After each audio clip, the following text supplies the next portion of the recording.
Le polyamour, une idée moderne de la génération woke? Eh bien, pas du tout. Il y a plus d'un siècle, la femme politique russe Alexandra Kollontai en parlait déjà. Le concept, s'aimer sans se posséder et libérer l'amour pour libérer la société. Au début des années 1900, on appelait ça l'amour-camaraderie. Chaque société a un modèle amoureux qui correspond à son modèle d'organisation sociale. Mais ça, vous le savez déjà puisque vous avez vu ma vidéo longue sur YouTube sur l'amour. À l'époque industrielle, le couple, c'est une forme de propriété de l'autre, mais qui se limite à la propriété physique. Et avec l'ère capitaliste arrive une volonté de possession non seulement du corps de l'autre, mais aussi de son esprit, de ses relations, passées ou présentes, de sa vie. Cette organisation sociale basée sur la propriété et sur la domination, qui est le capitalisme, s'applique aussi dans la sphère amoureuse. Donc, dans un système non capitaliste, en l'occurrence socialiste marxiste dans le cas d'Alexandra Kollontai, l'amour dans ce cas devrait être basé sur l'égalité et la solidarité, puisque c'est l'idéal social, donc c'est aussi forcément l'idéal amoureux. Le projet, c'est pas forcément d'avoir 5000 amants, mais c'est de supprimer la dépendance, notamment économique et matérielle qu'on peut avoir à un partenaire, pour que chacun puisse être réellement libre. Et pour ça, il faut donc collectiviser les tâches domestiques, avec des crèches,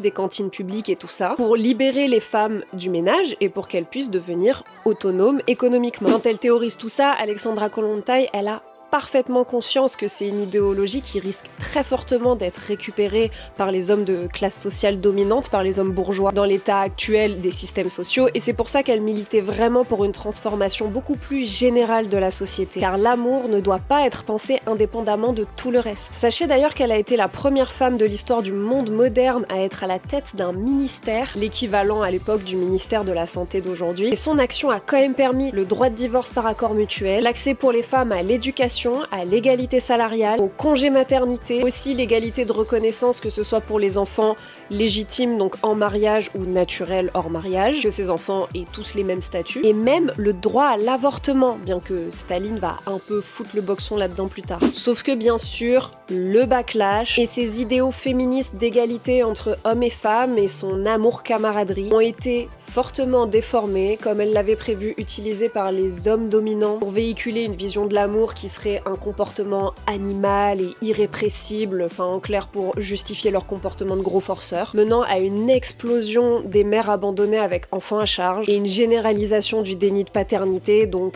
pas de pension, etc. Alors, si l'amour évolue avec la société, la question c'est, aujourd'hui, vers quel modèle voulons-nous aller ?